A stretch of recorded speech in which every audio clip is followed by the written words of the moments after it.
CMI Última Emisión. Presidente Trump ordena embargo a bienes de Venezuela en Estados Unidos. Dólar alcanzó su máximo histórico. Llegó a 3.483 pesos. Pánico en los mercados por guerra comercial entre Estados Unidos y China. Caen todas las bolsas. Aumenta costo de vida por alza en precio de alimentos. Obispos evalúan primer año de gobierno Duque y lo llaman a que cumpla la promesa de unir a los colombianos. Gobierno nacionalizará a 24.000 niños de padres venezolanos. Empieza juicio contra el exmagistrado Malo. Iglesia rechaza proyecto de ley de cadena perpetua a violadores de niños. Y en deportes, aterrizó Egan Bernal en Bogotá y en helicóptero voló a Zipaquirá. Colombia se mantiene quinta en el cuadro de medallas de los Juegos Panamericanos de Lima. 5 mundos mágicos se han instalado en el Parque Los Novios en Bogotá para ser parte del Festival de Verano de la capital. Se los muestro al final de la emisión cuando nos conectemos desde el Hilton Garden Inn. No me fallen, tenemos una cita. Con Claudia Palacios y Margarita Ortega. Buenas noches, bienvenidos a CMI Última Emisión. Estados Unidos sigue aumentando la presión contra el gobierno de Nicolás Maduro. Hoy el presidente Donald Trump ordenó el embargo de todos los bienes de Venezuela en su país. La administración de Donald Trump firmó una orden ejecutiva que impone un embargo económico total contra el gobierno de Venezuela. Washington desde ahora impedirá la entrada a territorio estadounidense a todos los funcionarios de Nicolás Maduro y embargará sus propiedades en ese país. Así lo afirmó Trump en una carta que le envió a los líderes del Congreso. He determinado que es necesario bloquear las propiedades del gobierno de Venezuela a la luz de la continua usurpación del poder por parte del ilegítimo régimen de Nicolás Maduro. Esta decisión pone al país sudamericano al nivel de Cuba, Irán y Siria. Con esta nueva medida, el gobierno estadounidense podría sancionar a cualquier empresa que haga transacciones comerciales con Caracas. El embargo llega horas después de que el canciller venezolano Jorge Arriaza alertó a los venezolanos que residen o tengan previsto viajar a territorio estadounidense, extremar sus precauciones o simplemente postergar sus viajes ante la supuesta proliferación de hechos de violencia y crímenes de odio en los Estados Unidos. Las tensiones entre China y Estados Unidos dispararon el dólar a su precio más alto en los últimos años. En Colombia, el valor llegó a los 3.483 pesos. La moneda estadounidense registró hoy el precio máximo de su historia reciente al negociarse temporalmente en 3.483 pesos. Su mínimo en la jornada fue de 3.412 pesos, lo que evidencia una volatilidad de 71 pesos. El detonante de este movimiento está en China, porque el Banco Central de China decidió devaluar la moneda y pues lo que pase con China va a afectar a todos los mercados emergentes. Lo segundo es que Colombia tiene un déficit externo grande y eso nos pone en una posición vulnerable. Eso explica por qué, por ejemplo, hoy el peso colombiano y el real brasileño fueron las monedas más golpeadas. En promedio, la divisa también tocó máximos históricos de 3.460 pesos con un repunte de cerca de 95 pesos. Y observamos niveles de volatilidad muy altos, es decir, variaciones de precio muy fuertes que no se veían desde hace 4 años. El 5 de agosto de 2018, la tasa representativa se ubicó en 2.898 pesos, lo que muestra un avance en los últimos 12 meses de 561 pesos. Cuando pasan esas fluctuaciones grandes, entonces buscan activos de refugio como el oro, que era el tradicional, pero hay otro que es como el oro digital, que es Bitcoin. En casas de cambio, la moneda se cotiza hoy en 3.150 pesos, 310 pesos por debajo del precio promedio de hoy de 3.460 pesos. Y es un mercado propio que tiene su propia oferta, su propia demanda. La de hoy es la sexta alza más importante en el precio del dólar en los últimos 20 años. La mayor se vivió en septiembre de 2011 cuando repuntó 150 pesos en una sola jornada. El segundo repunte se vivió en octubre de 2016 con 129 pesos. En agosto de ese mismo año hubo un repunte de 109 pesos. En diciembre de 2015 el avance fue de 107 pesos y en agosto de ese mismo año de 105 pesos. Los expertos no ven un dólar por debajo de los 3.000 pesos. Yo creo que eso ya pasó. Vamos hacia un nuevo equilibrio. Ese nuevo equilibrio nadie sabe dónde está, si son 3.300 o 3.400 pesos por dólar. No lo sabemos. El país importa muchos alimentos, importa bienes de capital, importa materias primas, importa vehículos, tiene que pagar una deuda externa y todo eso se va a encarecer. Eso tiene un efecto negativo muy importante sobre las empresas importadoras, puesto que se está encareciendo de manera sustantiva el precio de su operación. Beneficia a los exportadores, a los que compiten con importados, En esto hay ganadores y perdedores. Tiene efectos positivos frente a las empresas exportadoras, toda vez que reciben más pesos por los productos que están vendiendo. En lo corrido del año, el dólar ha repuntado 211 pesos, desde los 3.249 hasta los 3.460 pesos. Los mercados mundiales sintieron la disparada del dólar. La Bolsa de Valores de Nueva York tuvo su mayor desplome del año. Los números rojos se apoderaron de los mercados mundiales, empezando por las bolsas asiáticas que registraron fuertes caídas, como sucedió con el Shanghai Composite, el principal indicador de la Bolsa de Valores china, que perdió 1,62%. Las pérdidas se regaron como una onda expansiva en los parques europeos, donde el FTSE del Reino Unido fue el índice que más se contrajo, retrocediendo 2,47%. Aunque fue la Bolsa de Valores de Nueva York la que sufrió las peores pérdidas de todo 2019, el Dow Jones de Industriales, el principal indicador de Wall Street, se desplomó 2,90%, mientras que el selectivo Standard & Poor's 500 cayó casi 3%, y el Nasdaq, el índice que agrupa los grandes valores tecnológicos, fue el más afectado, con una depreciación del 3,47%. Sigue en aumento el costo de vida por el alza en el precio de los alimentos, reveló hoy el director del DANE, Juan Daniel Oviedo. El costo de vida de los colombianos subió en julio del presente año 0,22% frente al mismo periodo del año anterior, cuando registró cifras negativas de 0,13%, en su momento el dato más bajo en 15 años.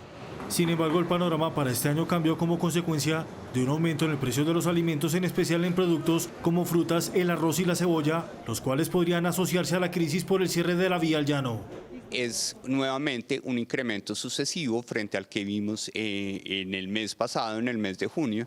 En el año corrido, el índice de precios al consumidor subió 2,94% y en el acumulado ya se ubica en 3,79% frente al 3,12% de hace un año. El DANE atribuye el aumento a un fenómeno transitorio. Los ajustes de los precios de los alimentos son ajustes de carácter temporal. Además del aumento en alimentos, también crecieron recreación y cultura y el sector transporte por temas de combustibles. A un año del gobierno del presidente Iván Duque, la Iglesia Católica lo conminó a hacer una evaluación sobre su gestión y lo exhortó a cumplir con una de sus promesas de campaña, la unión de los colombianos. Más que darle una calificación a los primeros 12 meses del gobierno del presidente Duque, la Iglesia Católica lo invita a él a hacer una autoevaluación para saber si aprobó o reprobó el año. Yo, más que juzgarlo, lo invitaría a no cansarse por trabajar por la unidad del país. Mientras sigamos dispersos, desunidos, nuestra nación seguirá sumergiéndose en la pobreza, en los enfrentamientos, en las muertes, en luchas estériles. Para los obispos de Colombia, 200 años del grito de independencia y a un año del gobierno Duque, las cosas no han cambiado mucho en Colombia. La polarización que nos sigue enfrentando entre hermanos, la brecha económica resultante de la injusticia social y de la concentración del capital, la falta de oportunidades de trabajo, tierra y techo, la corrupción que condena a los más vulnerables y empobrecidos a mayores miserias. La Iglesia insiste en que uno de los mayores problemas de la Colombia de hoy es el individualismo. 24.000 niños de padres venezolanos serán nacionalizados. La medida beneficiará a los menores nacidos a partir del 15 de agosto de 2015. 24.000 niños y niñas venezolanas recibirán la nacionalidad colombiana por decisión que tomó hoy el presidente Iván Duque con el canciller, el registrador nacional y el procurador general. Los niños y las niñas venezolanas que quieran la nacionalidad tendrán que llenar los siguientes requisitos. 1. Haber nacido en Colombia. 2. Haber nacido a partir del 19 de agosto del año 2015. 3. Ser hijo de padres venezolanos. Se pueden realizar los trámites en las más de 1.000 registradurías que hay en el país y en las más de 900 notarías. Las ciudades con mayor número de registros venezolanos son Bogotá, Cúcuta, Barranquilla y Riohacha. Hoy nosotros le cumplimos a los hermanos y hermanas y a esos niños que merecen la atención y el cariño de todo un pueblo, porque no son culpables de esa tragedia. Rechacemos la xenofobia, miremos que sí es posible por la vía del apoyo de la cooperación internacional conseguir esos recursos que tienen por qué no competir con los recursos de los colombianos para la satisfacción de sus necesidades públicas. Según el Ministerio de Salud, entre marzo de 2017 y mayo de este año, más de 32.000 mujeres venezolanas han dado a luz en Colombia. Pues familias migrantes venezolanas celebraron la decisión del gobierno. Esta es la historia de una familia que tiene 10 niños que se verán beneficiados con este decreto. Yo soy Mariela Aparicio, tengo 51 años y vengo de Venezuela. Como ella, cerca de 1.400.000 venezolanos han abandonado Venezuela con sus familias en busca de un mejor futuro. Somos 12 personas. A mí me causa dolor ver los niños como están ahorita, porque ahí hay niños desnutridos. Sus 10 nietos, al igual que más de 24.000 niños, se verán beneficiados con la resolución que le da la nacionalidad a los menores nacidos en Colombia, hijos de venezolanos. Para esas mamitas, para esas familias que vienen con esa expectativa de que sus niños nazcan acá para garantizarles algún tema de salud, de educación, entonces es un alivio. Como esta familia, otros migrantes celebraron la decisión. Me parece muy favorable por la parte de la educación, que ellos tienen su derecho a tener una buena educación, ya que el país de nosotros ya está muy deteriorado. De los más del 1.400.000 ciudadanos del país vecinos radicados, más de 740.000 están en condición regular y más de 665.000 están en situación irregular. Con corte al mes de junio ya teníamos más de 1.300 personas alojadas aquí en el CAMIG 1, lo que implica un aumento del 15% respecto al mismo periodo del año anterior. Con la resolución firmada hoy, los niños que nazcan de ahora en adelante serán beneficiados con esta medida, que los convierte inmediatamente en colombianos. Empezó el juicio contra el exmagistrado de la Corte Suprema de Justicia, Gustavo Malo.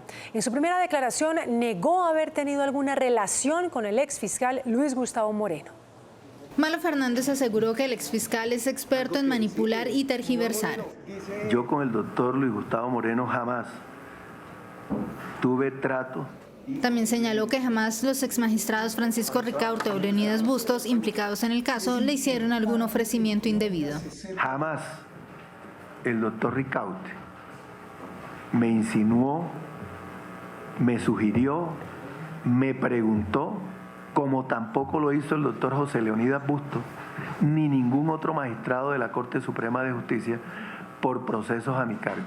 Agregó que no es cierto que existiera un proyecto para ordenar la detención del excongresista Musa Besaile, a quien supuestamente benefició, como lo denunció el magistrado auxiliar José Reyes, encargado de proyectar la decisión. No existía por parte de él proyecto en tal sentido. Y en honor a la verdad, pues yo no conocía la situación procesal de ninguno de los procesos. El juicio continuará mañana en la Corte Suprema de Justicia. Los obispos rechazaron la ley que busca la cadena perpetua para violadores de niños por considerar que esa condena equivale a la pena de muerte.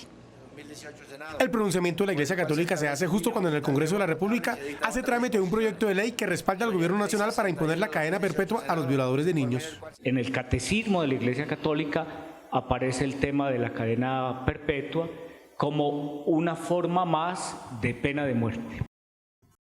Las equipara de alguna manera. La Iglesia dice que a los violadores de niños hay que imponerles penas efectivas. No se debería establecer o recomienda el no establecimiento, porque sería negar la oportunidad de encontrar otros caminos también para ser correctivos frente a estas situaciones. Los obispos indican que un principio cristiano es el de buscar la resocialización. De acuerdo con un informe de la Fiscalía, 919.000 millones del sector salud estarían comprometidos con actos de corrupción. Un alarmante panorama reporta la Fiscalía frente a diversas irregularidades detectadas en la salud que incluyen millonarios saqueos en las gobernaciones, desfalcos en la construcción de hospitales y pagos de tratamientos para pacientes fantasmas. Casos como el desfalco en Saludcop, la captura de exfuncionarios del INVIMA y los carteles de corrupción en Córdoba durante la administración de Alejandro Leoncio y Edwin Besaile, entre otros 200 casos, tienen en alerta a la Fiscalía, ya que según un reporte del ente investigador, en total 919.000 millones de pesos del sector salud están comprometidos con actos de corrupción.